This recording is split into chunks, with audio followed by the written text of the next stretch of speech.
బులెటిన్లో మరో breaking news. AP deputy CM Pawan Kalyan అమరావతికి చేరుకున్నారు. ఇవాళ సీఎం చంద్రబాబుతో ఆయన భేటీ కాబోతున్నారు. వరద ప్రాంతాల్లో పవన్ కళ్యాణ్ పర్యటిస్తే ఏర్పాట్లు ఇబ్బందులవుతాయని అధికారులు చెబుతున్నారు. ఇక పవన్ అభిమానులని కంట్రోల్ చేయటం సాధ్యం కాని పని అని అధికారులు అంటున్నారు. ఇవాళ ఆయన వరదపై క్యాంపు కార్యాలయంలోనే సమీక్షను చేయబోతున్నారు.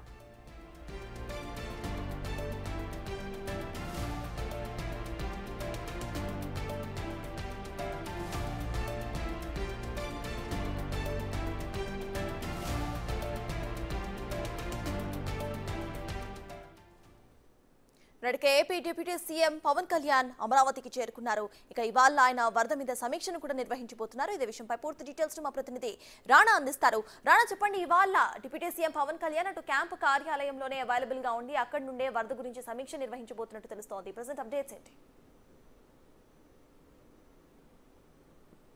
10 గంటలకి ఇప్పుడు వెనుకనున్నటువంటి Andhra Pradesh state disaster management authority దగ్గరికి ఆయన రాబోతున్నాడు. రాత్రి కూడా ఇక్కడికి డిప్యూటీ సీఎం వచ్చారు. అలాగే రాష్ట్ర హోమ్ మినిస్టర్ అనితతో కూడా ఆయన అధికారులతో సమీక్షించడం జరిగింది. డిజాస్టర్ మేనేజ్మెంట్ సంబంధించినటువంటి కమిషనర్తో కూడా నిన్న వచ్చినటువంటి ఎంతవరకు సహాయక చర్యలు చేపట్టారు, ఎక్కడెక్కడ రైన్ఫాల్ ఉంది, ఎక్కడి వరకు కూడా టీమ్స్ మొబిలైజ్ అయ్యి ఎక్కడి వరకు వెళ్ళారన్న దానిపై కూడా పూర్తి స్థాయిలో ఆయన సమీక్షలు చేపట్టినటువంటి పరిస్థితి కనపడుతుంది. అలాగే దాంతోపాటు పక్కనే ఉన్నటువంటి పంచాయతీరాజ్ శాఖ అధికారులతో పాటు పంచాయతీరాజ్ శాఖ ఇంజనీరింగ్ దీంతో పాటు ఇతర మొత్తం నీటిపారుదల శాఖకు సంబంధించినటువంటి అధికారులు ఎవరైతున్నారో వాళ్ళతో కూడా ఇవాళ పవన్ కళ్యాణ్ సమీక్షలు చేయబోతున్నట్టుగా మనకు సమాచారం అవుతుంది. దాదాపు 4 రోజుల పాటు కూడా ఆయన హైదరాబాద్లో ఉండి అక్కడ అధికారులతో ఎప్పటికప్పుడు వివరాలు సేకరించడము, ఎలా ఉంది పరిస్థితి అనే దానిపై కూడా మొత్తం రాష్ట్ర వ్యాప్తంగా ఉన్నటువంటి నివేదికలు సిద్ధం చేయమని ఇప్పటికే ఉప ముఖ్యమంత్రి చెప్పినటువంటి నేపథ్యంలో ఇవాళ కూడా డిజాస్టర్ దగ్గరకు వచ్చి ఆయన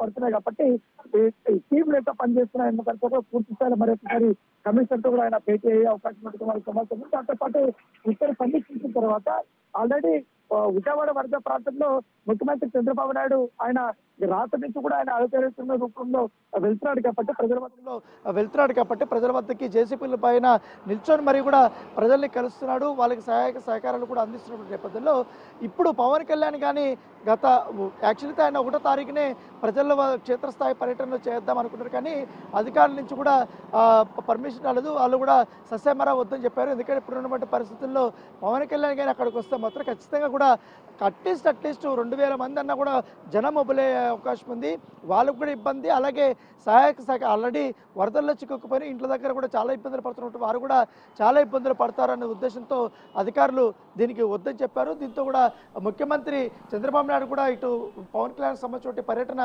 చేయాలనేది కూడా అన్నప్పుడు ఆయన కూడా వద్దనట్టుగా మనకు సమాచారం. సో ఈయన అధికారులు ఇటు ముఖ్యమంత్రి వద్దనడంతో హైదరాబాద్ నుంచి కూడా ఆయన మానిటరింగ్ చేశారు. తర్వాత నిన్న అమరావతికి వచ్చారు. ఎందుకంటే రోడ్లన్నీ బ్లాక్ ఉన్నాయి దాదాపు 3 రోజుల నుంచి. నిన్నటి నుంచి కూడా రోడ్స్ అనేది కూడా రిస్టోరేషన్ జరిగింది కాబట్టి ఆయన కూడా విజయవాడకు చేరుకున్న తర్వాత డైరెక్ట్ ఇక్కడికి ఇదే ఆఫీస్కి వచ్చారు. వచ్చిన తర్వాత ఆయన దాదాపు 2-3 గంటల పాటు కూడా ఇక్కడే సమీక్ష చేశారు. దానితో పాటు రాష్ట్ర వ్యాప్తంగా వరదల వల్ల కూడా చాలా ఇబ్బంది పడుతున్నటువంటి నేపథ్యంలో వారికి తక్షణమే సహాయ నిధికి సీఎం రిలీఫ్ ఫండ్కి తన సొంత డబ్బులు ₹1 కోటి కూడా ఆయన నిన్న అనౌన్స్మెంట్ చేశారు. దానికి సంబంధించినటువంటి చెక్కును కూడా మరి కాసేపట్లో ముఖ్యమంత్రి చంద్రబాబు నాయుడికి డిప్యూటీ సీఎం హోదాలో పవన్ కళ్యాణ్ అందించబోతున్నట్టుగా మనకు సమాచారం అవుతుంది. ఇప్పటికే జనసేనకు సంబంధించిన కార్యకర్తలుగా నాయకులకు కానీ గత 4 రోజుల నుంచి కూడా అనేక రకాలుగా కూడా వాళ్ళు సహాయక సహకారాలు అందిస్తారు. కొన్ని చోట్ల ఫుడ్ను వాళ్ళు అందిస్తున్నారు. ఎందుకంటే స్థానికంగా ఉన్నటువంటి జనసేన మహిళల ద్వారా కూడా వాళ్ళు ఫుడ్ ప్యాకెట్ అవన్నీ కూడా సప్లై చేస్తున్నారు. సో ఇవన్నీ కూడా చేస్తున్నా కానీ కావాలనే వైఎస్ఆర్ కాంగ్రెస్ పార్టీ పవన్ కళ్యాణ్ని టార్గెట్ చేస్తూ ఆయన రావట్లేదు, క్షేత్రస్థాయిలో పర్యటన చేయట్లేదు అంటూ కూడా దుష్ప్రచారం చేస్తున్నట్టు కూడా జనసేన పార్టీ సంబంధించిన నాయకులు చెప్తున్న పరిస్థితి కనపడుతుంది. ఆల్రెడీ జనసేన పార్టీ సంబంధించిన ఎమ్మెల్యేలు కానీ వాళ్ళందరూ కూడా క్షేత్రస్థాయిలో పర్యటనలు చేస్తున్నారు, ఎప్పటికప్పుడు వివరాలు సేకరిస్తున్నారు, బాధితుల దగ్గరికి వెళ్తున్నారు, అన్నీ చేస్తున్నారు. దానికి సంబంధించిన అన్ని సమీక్షలు కూడా ఈయన అక్కడ నుంచి కూడా చేస్తున్నారు. సో ఇవాళ మళ్ళీ పంచాయతీరాజ్ శాఖ సంబంధించి అధికారులతో కూడా సమీక్షలు చేయబోతున్నట్టుగా మనకు సమాచారం అవుతాయి. ఎందుకంటే ఇప్పటి వరకు ఎంతవరకు పంట నష్టం జరిగింది, ఎంతవరకు ఆస్తులు కోల్పోయారనే దానిపై కూడా ఒక ప్రాథమిక రిపోర్ట్ అనేది కూడా ఇప్పటికే వచ్చిన నేపథ్యంలో ఇవాళ వర్షం కొంచెం తగ్గింది. ఎందుకంటే రాత్రంతా భారీ వర్షం కురిసింది. ఇట్లు తాడేపల్లి దగ్గర కానీ, గుంటూరు కానీ, అలాగే విజయవాడ పరిసర ప్రాంతాల్లో భారీ వర్షం పడుతుంది. సో ఆ వరద నీటి అంటే కూడా మరొకసారి కొంతమంది కాలనీలో కూడా ఈ వాటర్ అంతా వెళ్ళిపోయినటువంటి నేపథ్యంలో అక్కడ సహాయక చర్యలు ఎలా ఉన్నాయి, ఎందుకంటే నిన్నటి వరకు కూడా ఒక్కొక్క ప్లేస్ ఒక్కొక్క విధంగా కూడా వాళ్ళు ఎన్డీఆర్ఎఫ్ సిబ్బంది కానీ, డిజాస్టర్ మేనేజ్మెంట్ సిబ్బంది కానీ, అలాగే ఇతర సిబ్బంది కానీ అందరూ కూడా ఒక్కొక్క ప్లేస్కి వెళ్ళి ఆహార పొట్లాలు కానీ, మందులు కానీ ఇవన్నీ కూడా అందిస్తున్నారు. సో ఇంకా కొంతమంది వాటర్లో చిక్కుకున్నటువంటి వారందరూ కూడా బయటికి రావడానికి ప్రయత్నిస్తున్నారు. ఎత్తైన ప్రదేశంలో వాళ్ళు రావడానికి ప్రయత్నిస్తున్నటువంటి నేపథ్యంలో వాళ్ళందరికీ రావడానికి సరైన బోట్లను కూడా ఏర్పాటు చేయాలని కూడా ఇప్పటికే ఉప ముఖ్యమంత్రి ఆదేశించిన నేపథ్యంలో ఇవాళంతా కూడా ఆయన చాలా బిజీగా గడపనున్నాడు. దాదాపు ఇక్కడే 8-9 గంటల పాటు కూడా డిజాస్టర్ మేనేజ్మెంట్ ఆఫీస్లోనే పవన్ కళ్యాణ్ గడపనున్నారు. Right, thank you Rana.